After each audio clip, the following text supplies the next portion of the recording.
Hello दोस्तों, नमस्कार। मैं Subhash Kumar as a topper study centre में आप तमाम स्टूडेंट को स्वागत करता हूं। दोस्तों, टॉपर स्टडी सेंटर लेकर के आए हैं महा क्रैश कोर्स क्लास 10वीं के लिए, जिसमें आज हम आए हैं डे 2, जिसमें हम आप बताएंगे विषय विज्ञान अध्याय 2 अम्ल क्षारक एवं लवण के बारे में। उससे पहले बताना चाहूँगा, यदि आपने अभी तक हमारे यूट्यूब चैनल को सब्सक्राइब नहीं किए, सब्सक्राइब जरूर कर दें। साथ ही बेल आइकन बटन को जरूर क्लिक करें ताकि इस तरह के नए वीडियो का नोटिफिकेशन, नए वीडियो एंड कोर्सेज का नोटिफिकेशन आप तक सबसे पहले पहुँचे, आप उसको देख पाएंगे। तो आइए दोस्तों, स्टार्ट करते हैं आज हम अम्ल क्षारक एवं लवण के बारे में। इसीलिए वीडियो को शुरू से लास्ट तक जरूर देखिएगा। साथ ही कॉपी और पेन लेकर के बैठे होंगे, मैं उम्मीद करता हूँ।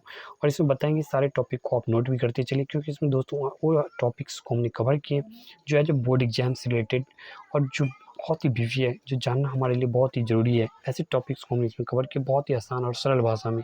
इसलिए दोस्तों, वीडियो को शुरू से लास्ट तक जरूर देखिए, साथ ही कॉपी और पेन लेकर इसको नोट भी जरूर करते चलिएगा। तो आइए हम स्टार्ट करते हैं अम्ल क्षारक एवं लवण के बारे में। सबसे पहले जानेंगे हम अम्ल क्षारक एवं लवण क्या होता है।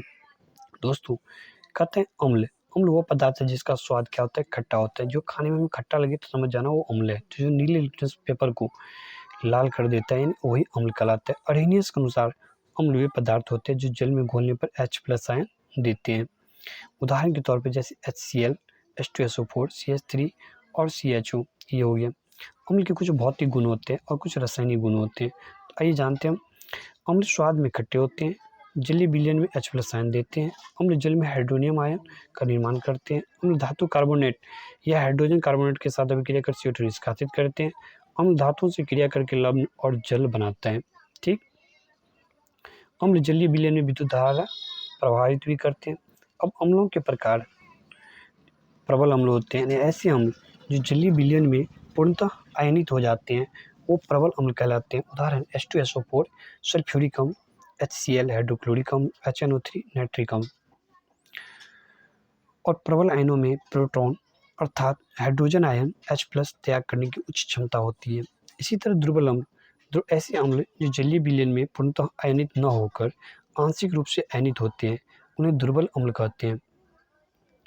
उदाहरण के तौर पे CH3COOH एसिटिक अम्ल, HCOOH फॉर्मिक अम्ल, H2S हाइड्रोजन सल्फाइड। इसी प्रकार हम जानेंगे तो इनमें साधारण अम्ल क्या होता है। तो ऐसे अम्ल जिनमें अम्ल अधिक मात्रा में होता है जबकि जल अल्प मात्रा में होता है, वो साधारण अम्ल होते हैं। तनु अम्ल क्या होता है। तो ऐसे अम्ल जिनमें अम्ल अल्प मात्रा में होता है जबकि जल अधिक मात्रा में होता है, वो तनु अम्ल का होते हैं। क्षारक के बारे में जानते हैं ये दोस्तों। अब क्षारक क्या होते हैं। तो ऐसे पदार्थ जो स्वाद में कड़वे होते हैं और क्षारीय विलयन में लिटमस पत्र को नीला कर देते हैं। हमने अम्ल पढ़े वो लाल कर देते हैं और ये क्षारक क्या करते हैं, नीला कर देते हैं। समझ जाएंगे ये क्षार है। उदाहरण के तौर पर सोडियम हाइड्रोक्साइड, MgOH2 आदि। अब क्षारक का भी कुछ भौतिक और रासायनिक गुण है। तो कह रहे क्षारक स्वाद में कड़वे होते हैं, यानी जलीय विलयन में OH आयन देते हैं। क्षार धातु के साथ अभिक्रिया कर H2 मुक्त कराते हैं। क्षार अम्लीय ऑक्साइड के साथ अभिक्रिया कर लवण बनाते हैं। अब सूचक के बारे में जानेंगे। ठीक। सूचक क्या होता है। सूचक किसी दिए के विलयन में अम्ल या क्षारक को उपस्थिति को दर्शाते हैं, यानी इनका रंग या गंध अम्लीय या क्षारिक माध्यम में बदल जाता है। सूचक के कुछ प्रकार होते हैं, जैसे कुछ प्राकृतिक सूचक होते हैं। ऐसे सूचक जो प्राकृतिक स्रोतों से प्राप्त होते हैं, वो प्राकृतिक सूचक कहलाते हैं। उदाहरण के तौर लिटमस पत्र, हल्दी आदि, ये सब प्राकृतिक सूचक की श्रेणी में आते हैं। अब लिटमस क्या होते हैं। तो अम्ल तथा क्षारक की पहचान के लिए सबसे सामान्य रूप में से उपयोग में लाया जाने वाला प्राकृतिक सूचक लिटमस है। लिटमस विलयन के रूप में तथा कागज की पट्टियों के रूप में उपलब्ध होता है। हल्दी भी एक अन्य प्रकार के प्राकृतिक सूचक ही है। संश्लेषित सूचक क्या होता है दूसरा। यह वे सूचक है जो प्राकृतिक नहीं होते परंतु ये रासायनिक पदार्थों का बनाए गए होते हैं। उदाहरण जैसे मेथिल ऑरेंज एवं फिनोलिफिलेथिन्स। तीसरा होता है गंधीय सूचक।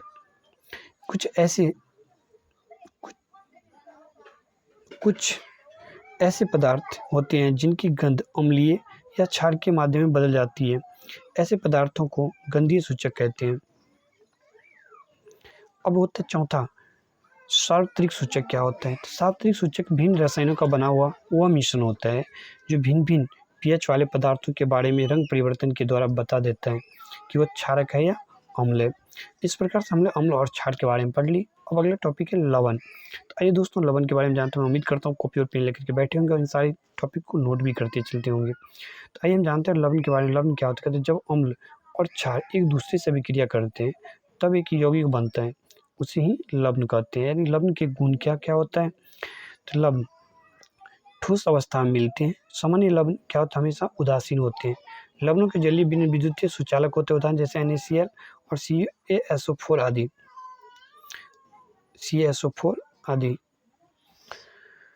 अब जानेंगे हम लवणों के जलीय विलयन विद्युत सुचालक होते हैं, उदाहरण NaCl, CaSO4 आदि। तत्वों को वर्गीकरण। लवणों के मुख्य 6 भागों में बांटा गया है। आइए जानते हैं उसका 6 भाग क्या क्या है। सामान्य लवण NaCl, KCl, K2SO4। अम्लीय लवण NaSO4, NaHCO3, KHCO3। क्षारकीय लवण जिसको MgOHCl, CuOHCl। द्विक लवण K2SO4, Al2SO4 224H2 जिसको हम फिटकिरी बोलते हैं, Al2SO4 24H2, ये द्विक लवण हो गया। 5वें संकर लवण क्या होता है? K4FeCN6 potassium ferrocyanide, Na9 AgCN rhodium silver cyanide. 6वां मिश्रित लवण KNaKSO4 CaOCl MgNH4 PO4, ये होता है मिश्रित लवण। इस प्रकार हम pH हाइड्रोजन की क्षमता के बारे में जानेंगे। अब pH का मान क्या होता है? किसी भी विलयन का pH मान यह बताता है कि वो विलयन क्षारीय या अम्लीय। यानी किसी विलयन का pH मान उसमें उपस्थित H+ आयन पर निर्भर करता है। इसीलिए इसे pH यानी हाइड्रोजन की क्षमता, पोटेंशियल ऑफ हाइड्रोजन कहते हैं। जैसे कि pH पैमाना क्या होता है? तो pH मापने के लिए pH पैमाने का उपयोग किया जाता है। इससे किसी भी विलयन के अम्लीयता या क्षारीयता मापी जाती है। pH की बढ़ता क्रम। pH एक ऐसे पटरी की तरह स्केल की तरह होता है जिसमें 0 से लेकर के 14 तक अंकित रहता है। अब यहाँ पे pH मान जितना 14 से नीचे की ओर आएगा तो क्या होगा? pH का घटता क्रम अम्लीय को दर्शाता है, pH का बढ़ता क्रम क्षारीय को दर्शाता है। यानी pH पैमाने का आविष्कार सोरेनसन ने किया था। यदि एग्जाम में कभी पूछता है जो pH पैमाना का आविष्कार किसने किया था? सोरेनसन ने। pH पैमाना pH स्केल में 0 से लेकर कितना तक अंकित रहता है? 14 बिंदु तक रहता है। यदि किसी विलयन का pH मान 7 हो तो उदासीन होता है। अगर किसी विलयन का pH मान 7 से कम हो तो उसकी अम्लीय प्रकृति की होती है, और किसी विलयन का pH मान 7 से अधिक हो तो क्षारीय प्रकृति की होती है। ये याद रखना। इसी के साथ हम पढ़ेंगे इसमें कुछ अलग टॉपिक, जैसे कि व्यंजक चूर्ण क्या होते हैं। कहते हैं जब चूने के पानी में क्लोरीन गैस प्रवाहित की जाती है तो व्यंजक चूर्ण का निर्माण होता है। याद रखना व्यंजक चूर्ण कैसे बनता है। जब चूने के पानी में क्लोरीन गैस को हम प्रभावित करते हैं तो व्यंजक चूर्ण का निर्माण होता है। इसका रासायनिक सूत्र ये होता है COCl2। इसका रासायनिक नाम होता है कैल्शियम क्लोरो ऑक्साइड। याद रखना। जैसे कि अभी आपको हम बताएं, जो COH को जब चूने में क्लोरीन को प्रभावित करते हैं तो ये बनता है क्लोरीन, व्यंजक चूर्ण का निर्माण होता है। अब महत्वपूर्ण क्या है? किसी पदार्थ का रंग उड़ाने की एक प्रक्रिया को व्यंजन कहते हैं। जिस पदार्थ की सहायता से व्यंजित होता है उसे व्यंजक कहते हैं।